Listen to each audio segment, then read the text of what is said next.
Well, welcome everybody. And as always, thanks to our sponsors. First off, ASICS, Volvo, Electrolit, Coros watches, and thanks to all of them. And tonight we are going to talk about kind of really everything to do with recovery. I'm not saying we're going to get through it all, but first I do want to thank you all for coming out, and congratulations to everybody for doing the Rose Bowl half. Those of you who finished it last Sunday, just a few days ago, and that's what obviously we're talking about recovering from. That's good enough. We can ignore that video. Whoa, hang on a sec. We're getting way ahead of stuff. There we go. Let me just move this out of the way. Good. So tonight, I'm kind of going to be going back and forth in slides just because of the way I pieced it all together. But we're going to talk about hip stretching and strengthening, and a couple of specific strength moves that you can do just for your hips to really reduce tightness that you may have increased during your race or the last several weeks. Everything seems to kind of start from the hips and works its way down. If you're tight in the hips, something else you're going to feel tightness with below and below and below, even all the way down your feet. We have connecting chains that go from your hip all the way down your feet. Then things recovery like sleep, increased protein, and excuse me, this week's distance and why the heck it's so weird. 9 miles, 18 miles, what are we doing? And also the red zone final 3 build weeks, which are coming up, and people may be like kind of screaming, oh my God, 3 more build weeks and then we do a marathon. Well, we got a bunch of taper weeks to go before that, but kind of mixed in with all of that. But we're getting close to an LA Marathon, March 17th, St. Patrick's Day.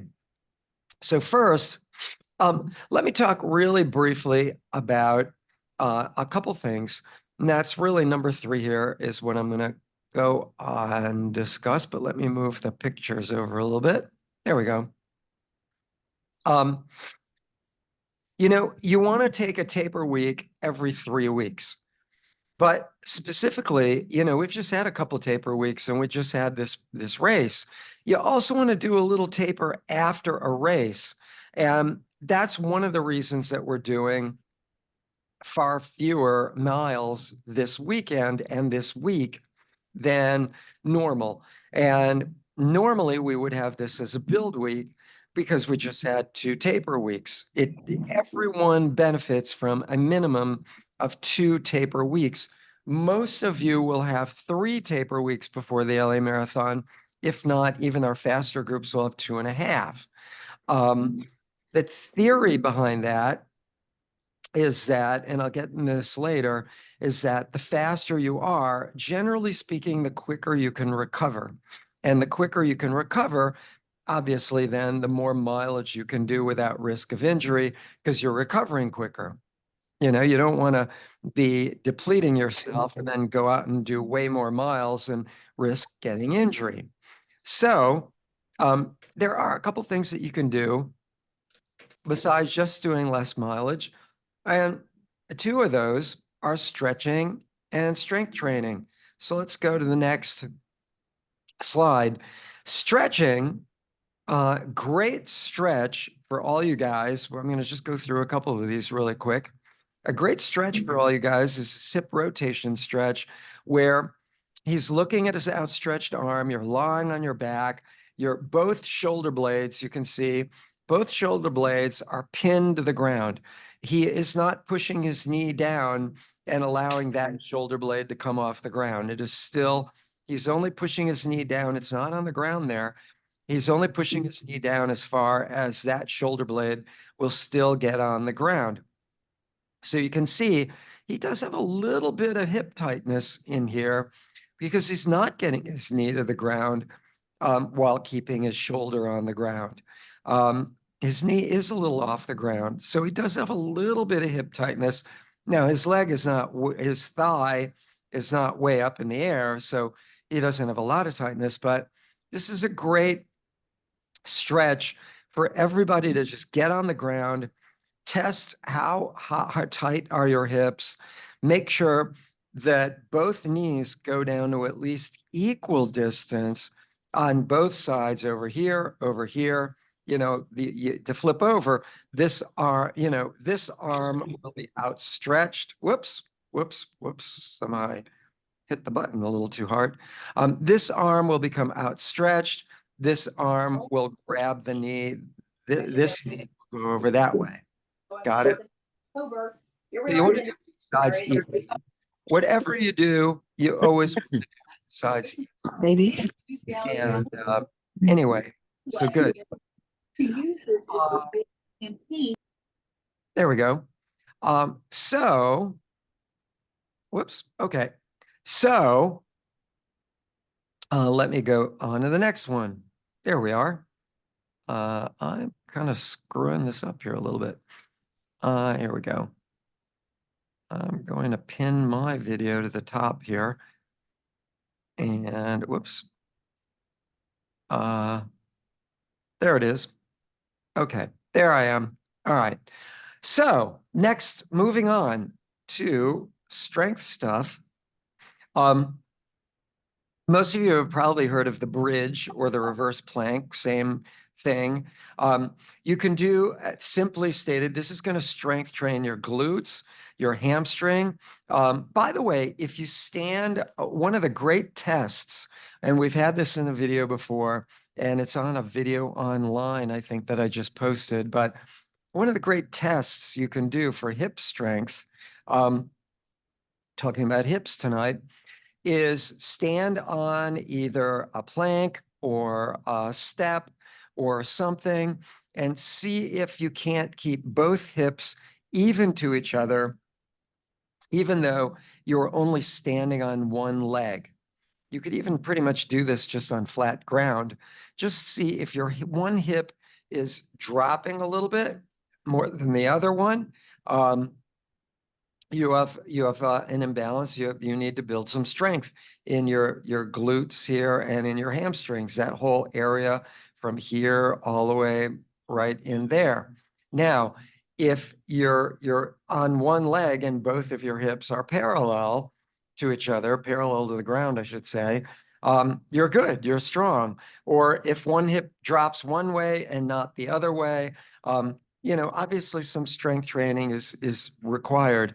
Now, this movement, as a more advanced movement, can be done by extending this leg straight out from the thigh and your torso. You know, you'll note this, that she is pretty much, you could lay a plank right on her stomach and her thighs right there, hence the term reverse plank. But if you put her legs straight out from that plank, and she's only doing a one-legged bridge or one-legged reverse plank, whatever you want to call it, makes it way more difficult. You feel it way more in that area in your glutes and hamstrings. So one-legged bridge, one-legged reverse plank, great exercise for strengthening that area of your glutes and hamstrings. Moving on. And we'll get to one specifically for your hips in just a sec. Why am I? There we go. Did I get it? Yeah, here we go. Yeah. Next up is, here we go, hips. This is a really tough exercise. I didn't have an exact picture of what I want to talk about, but here you go. You have side plank. Okay. A lot of times side plank can be done with your forearm across the floor. So you're kind of like your forearm is on the ground, parallel to the ground, touching your whole forearm, your elbow is on the ground. And that would also be an example of side plank. So if you did side plank with your forearm on the ground and you raise this upper leg, similar to what he is doing here, which is the easier version of it, that would get your TFL, trifida latae muscle, right on the side, the top of her hip, right in there. That's what we're talking about. The top of his hip right there. His lifting his leg right off the ground. He could go a little higher to about 2 feet He's only about a 1 foot raise for his upper leg. But this is an easier version where his hip is actually on the ground. A tougher middle version of this, her hip is totally off the ground. And if she were to raise that leg up, that is really a tough movement.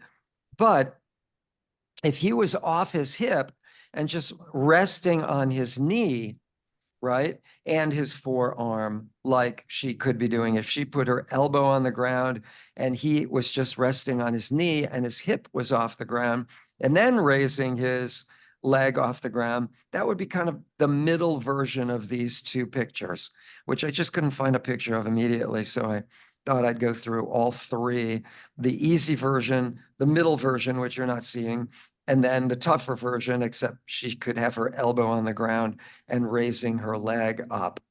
Got it? So it would be like her leg would come up out to like about 2 feet high. Really tough way to go. Great for strengthening hips. Even this version lying on the ground, I had a woman years and years ago who could not run more than 3 miles. And started having severe hip pain. Your TFL, that side of your hip right there, was hurting her dramatically and in a debilitating kind of way. She just couldn't go on. I had her just do this easier version of it, lying completely on the ground. And within about 2-3 weeks, she was no problem. That was it. She finished the marathon. She just kept going and going and going, no issue. So all of these things are really important, great for your hips. Here's one that's great for your core. Moving up a little bit from your core to your stomach, from your glutes to your stomach, meaning your 응? 뭐라고 해? 가야 돼? really tough movement. And I cannot emphasize that enough. Basically, if I can move all these pictures over a little bit. Oops, hang on a sec. Oh, why am I having problems here? There we go. Oh, here we go. Let me move this out of the way. There, you can see him a little better. I have a still version of what she's doing. Basically, she's keeping one arm straight up and down and one knee straight up and down. And she's raising one arm up and pushing down the opposite leg. So she's extending one leg and the opposite arm goes up. Got it? Kind of like you're running. She's engaging her opposite leg and opposite arm. Got it? You can see this a little clearer with this guy. He's doesn't have his left arm straight up and down like she does, but he does have his arm kind of in a more relaxed position. But the key is his left leg is going way out, his right arm is going way up. She's just doing it a little more, I guess, professionally, you might say. It's really rigid. And legs and arms are really straightening with her version. He's not quite as perfect, and that's fine. He doesn't quite have the same core that she does to be able to do this. By the way, this is not a dead bug. Actually, it's called dead bug. It's really more of a dying bug because you'll note you do move. You're not just lying flat on your back. That was a little exercise joke. Anyway, moving forward, I do have somebody in the chat who I just asked a question. I'm going to get back to that in a little bit. I'm almost done here. And here we go. So I do want to talk about a couple more things. Actually, before I talk about protein, let me take a step back. Here we go. So let me go, before I talk about protein, let me go back and talk about this weekend's distance, Saturday or Sunday, whatever program you're in. If you're in Santa Monica or you're in Griffith Park, all the groups from group 5 on, that's our 4-hour and 10-minute marathon finish time group. Anything slower, you guys are all doing 9 miles. However, anybody who is 4 hours or faster, really 3 hours to 4 hours. We don't have right now a group faster than 3 hours. We may in the future. You guys are doing, it shows 18 miles. Well, why the heck are you guys doing 18 miles and everybody else is doing 9? Truth be told, hindsight being what it is, if I had to do over again, I'd probably in next year, probably would have done this, is groups 5 through 9. I probably would have had done like 11 miles. Again, it goes back to my theory that the faster you are, the more quickly you can recover. And if you can recover quicker, you can do more mileage more quickly after something like a race or a longer distance volume of weeks.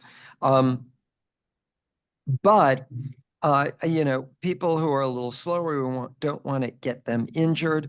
So we're averting risk. We're trying to avoid risk, and we're doing way less this week just so we don't get a bunch of people injured. Obviously, everyone we all have our independent individual abilities that even within our group, little things like the ability to run up a hill a little faster than others in the group, can weigh into how you train. And that's all well and good. We're all different. You may need to alter your schedule slightly to fit your own schedule or to fit you just need to take a day off because you're killing yourself. All well and good. So if the point being, the greater the volume, generally speaking, to a point where you don't want to go overtraining, you don't want to strain yourself, you don't want to injure yourself, you don't want to fatigue yourself to a level that you're just slowing down. And that is a sign of overtraining, is if you're slowing down. And I've had people tell me that, why am I slowing down? I should be speeding up. You're overtraining. And it always ends up, that's what they're doing. It's just too much. They need a day or two off. All well and good.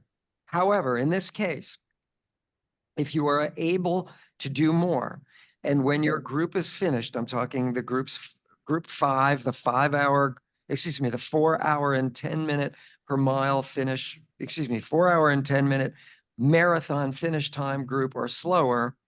If you're in any of those and you can go longer, by all means, go longer, but don't go to a point where you're getting sore and you might get injured. Okay. Be really careful. That's why you guys are only doing 9.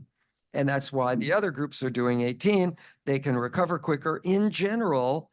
And also at the same time, they benefit from doing more, as everyone benefits from doing more until we're overtraining or risking injury.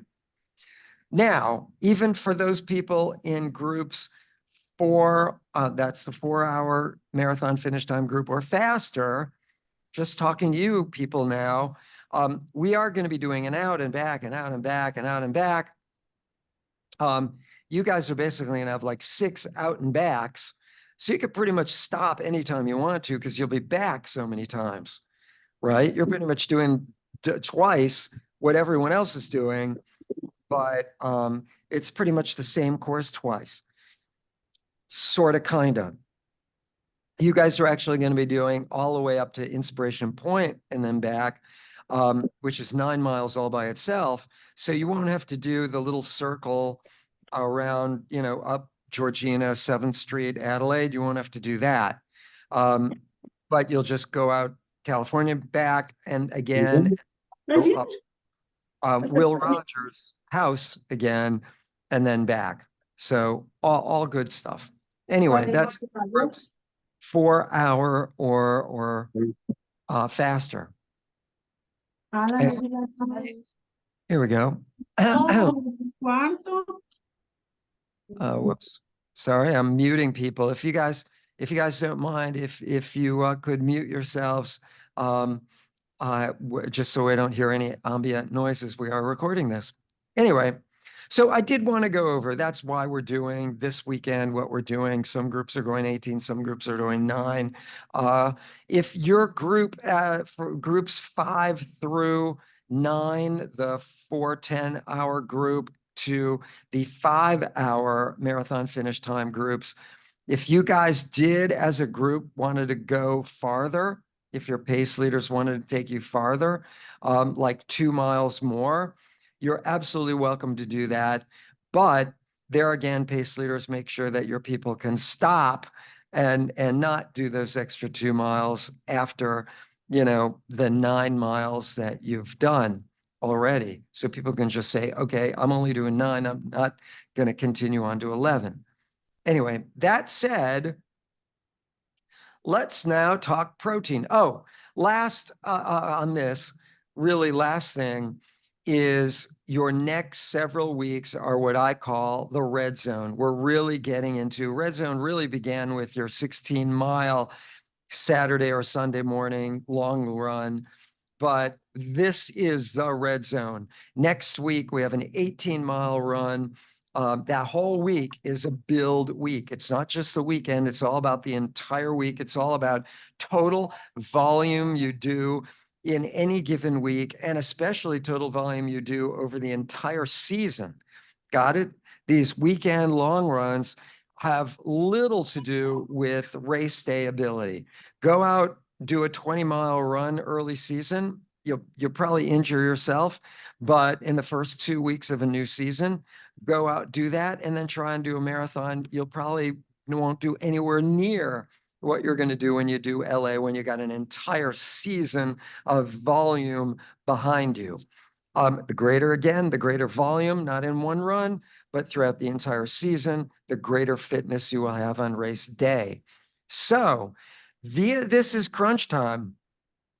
Do your best to get in those midweek runs as best you can. This is red zone. This is where it counts. If ever, it counts more because you are doing more volume in each week. You have built up in volume. So these weeks are your biggest volume weeks of the entire season. So try and get in most of it. Like I said, if you're burning out, if you're slowing down, if you feel aches and pains, don't risk it. Take a day off. That's fine. You can alter the schedule because your schedules are not totally individualized. I could create a different schedule for every single LA Roadrunner, and I would love to do that. I just don't have the time to do over 700 schedules. That would be insane. But so please do individualize your schedule as needed. And guaranteed, if I created a schedule for every one of you, it would still need to change every so often to even further individualize it for you as your schedule and work and tiredness and fatigue and stress levels at work or in training increase to a point where you need to take a day off, whatever. So be aware of your body. Listen to your body is the key element here. Let's talk. You know, I'm going to hold off on talking about protein. Let's just suffice until next week. I'll do protein next week because I don't want to do too much more than half an hour. We're already getting there. But suffice to say, this is a good time to add a little more protein to rebuild muscle tissue, like this is talking about. You know, your muscles are made up of almost 100% protein, these little tiny filaments, and eating more protein will rebuild these little filaments that get broken up and knotted. You may want to do foam roller a little more to straighten these filaments out once they rebuild with eating more protein. And all good. We'll talk about protein next week and a little deeper dive. With that, I say, well, let's go through all this. I say, do not look at where you are today and ask why. Look to the future and all the possibilities that lie therein and say, why not? With that, I thank everybody, and I will see you all at the finish line. And with that, I'm not sharing anymore. There we are. My hair's a mess. Anyway, does anyone have any questions via audio? You can once again scroll your cursor across the screen and click on your mute button and be able to talk, and everyone will hear you. Or you can click on the chat box like I just did, and you can type something into the chat box. Paul says, thanks, David. The stretches are great. Yeah, Paul, thank you. And good job pace leading last week. Oh, Paul Nadler, probably not our pace leader. Paul. Anyway, thank you. Yeah, those are really good stretches. I did not invent any of them, actually. They are actually in a book that I co-wrote, but that's another story. That's where I got those pictures from. Anybody else? I don't see anything more in the chat. I have Oh, a question. I don't know if you can sure. hear me. Yes, Oh, sorry. I'm in my car. Yeah, I was one that wrote about how many seconds to hold the stretch for, mm, hold each great, stretch for, or the bridge especially. great question. In terms of the stretch, oh, I already shut it down. Well, anyway, in terms of the stretch, there are a couple stretches that we were looking at, but the strength training move, trying to go back to that, and I'm not getting it. Whoops. Well, anyway, never mind. The strength, oh, here it is. The strength training move. Let me see if I can't share my screen again. And here we go.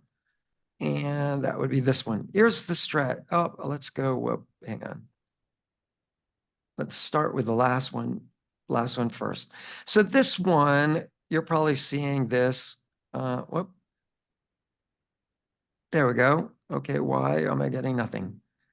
I don't know. That did it. Good. Let's go through that one more time really quick. Whoop. There we go. So this one, obviously, she's just going up and down. There's no time paused in between until you just have had enough and then take a break before you do another set of them. You may want to try and do like 20 of these. It's more difficult with your shoes on like she has and he has because they add a little weight to it and make it more difficult in your core. But you're basically up and down. You might want to try 20 of them, take a 2-minute break or 1-minute break, and then try 10. But let's go back to stretching. So this thing where you're really holding side plank like she is doing, you want to hold that for about 30 seconds. But that side plank, that is also a strength training move. What he's doing, you're basically, your leg is just going up and down. You don't really need to hold it. You just slowly raise the leg and then back down and slowly raise the leg. You can hold it for a second if you want, and then slowly back down. And then the middle version of that, pardon me, the same thing. And this one too, slowly raise the leg and then slowly lower it down. So that's that one. And this is same kind of thing. It's just she's slowly lowering her torso and her hamstrings, and she's slowly raising it back up. Hold this maybe for like a second and then immediately slowly lower back down. So, and then same thing with the one-legged, with her one leg extended, same exact deal. Slowly down, slowly up. You could hold it at peak position for, like a second. No real more than that. Here we go. Now, stretch. This one is a little more complicated, and you really want to hold the stretch for about 10 seconds. Then you can bring this arm, as with most of these stretches, you're holding your stretch, different from a strength training move. He's stretching that part of his body. He's not strengthening it. Got it? So he's elongating the muscles. He's not tightening it. It's actually, a stretch is kind of the opposite of strength training, truthfully. So to release this stretch, he could actually take this outstretched arm, bring it back across to this side. So he's kind of in fetal position, right? Do that for like a second or two, and then right back into the stretch. So 10 seconds looking like this, stretch, static stretch, meaning he's not moving. It's static, he's not moving. After 10 seconds, bring the arm over to release that tightness or pulling on that hip, and then go right back, bring that arm right back over right away. And he's stretching again for 10 more seconds. Now do 18 to really more permanently elongate the muscles and keep it general. Don't shove that leg down too hard and shove that shoulder down too hard. You want that shoulder to be on the ground, but don't push that knee down, where it's going to be really uncomfortable. Keep this area a little gentle, but you want to more permanently elongate that hip muscle, that whole area. And incidentally, if you're loosening up that hip, you can't really see it, but there is an IT band, some hard cartilage that we all have right in that area, right there, that you can kind of see the bottom of it, sort of, kind of, but there is about like a 1.5-inch band that goes right up his thigh and connects to this hip flexor. So if you're tight in here and you're feeling pain in here, basically what's happening, very common runner injury, the side of your knee, right where I'm pointing, right where his hand is, right where his hand is.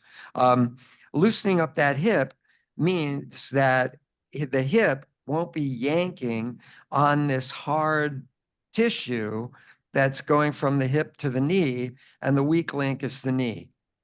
You cannot foam roll out that side of your thigh. That IT iliotibia band, IT band, can withstand about 1,000 pounds of pressure, and no human that we have in Roadrunners is anywhere near, not even close to 1,000 pounds of weight that they would put on a foam roller. You're not going to stretch your outer thigh.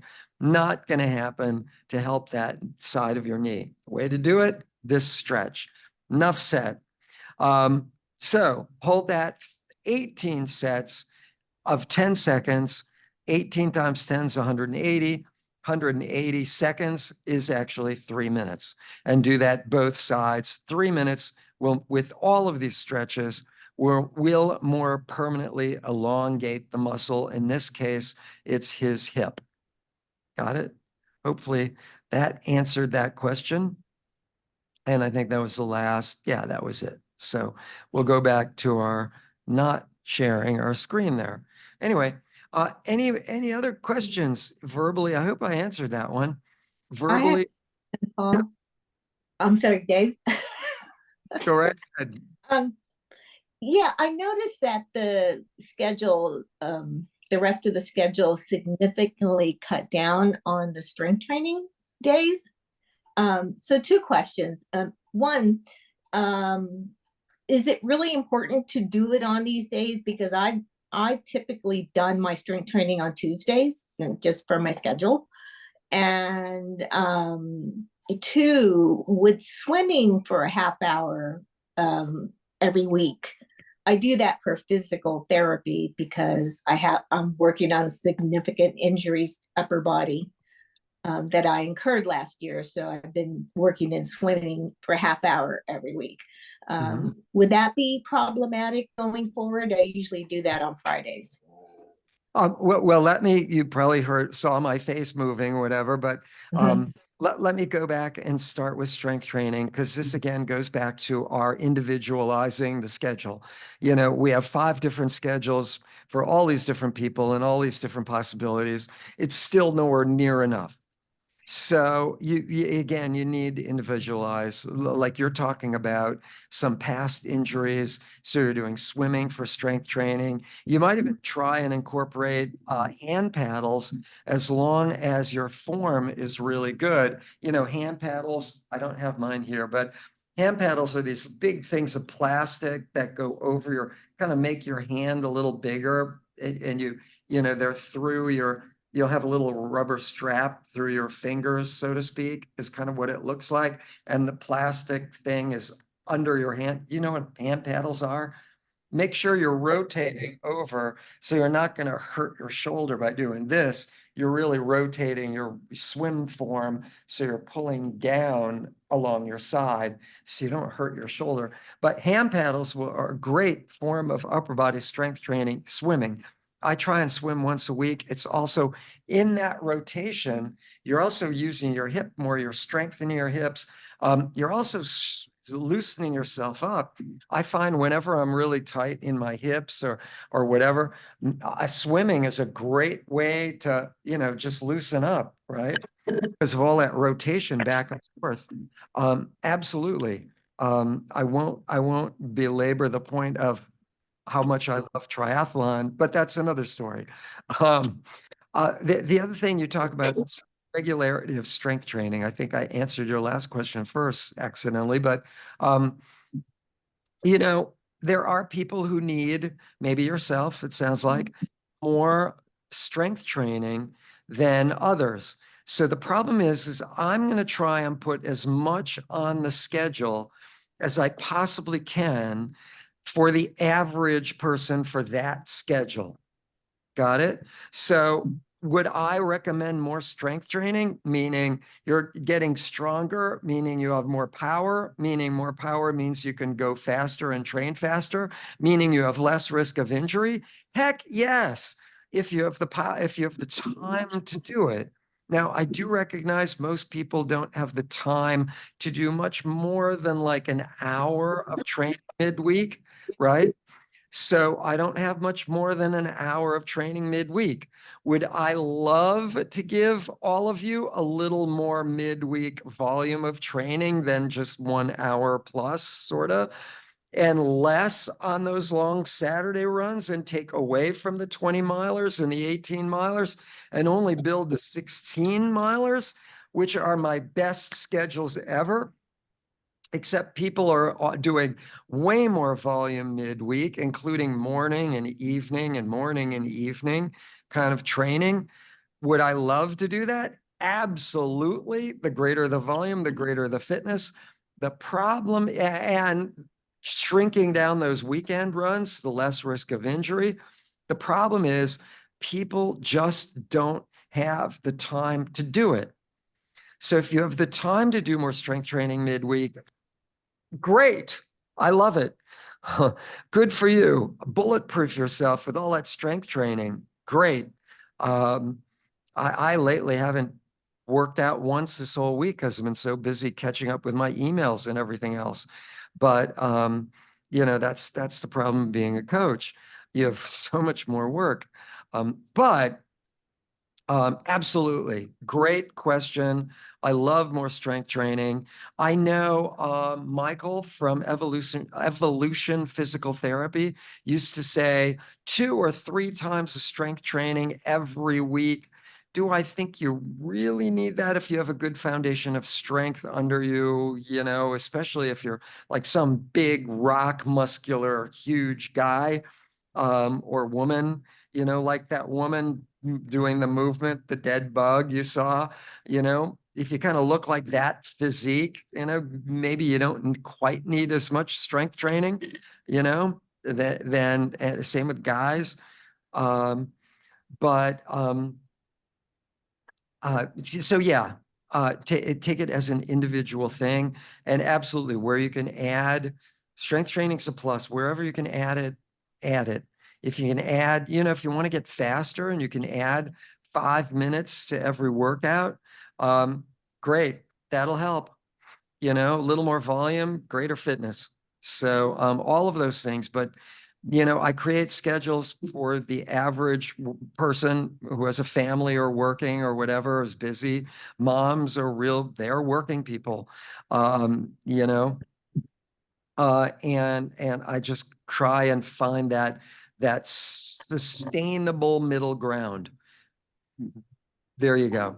But again, many of you are going to need to add to the schedule. Many of you are going to need, probably more of you will need to subtract from the schedule.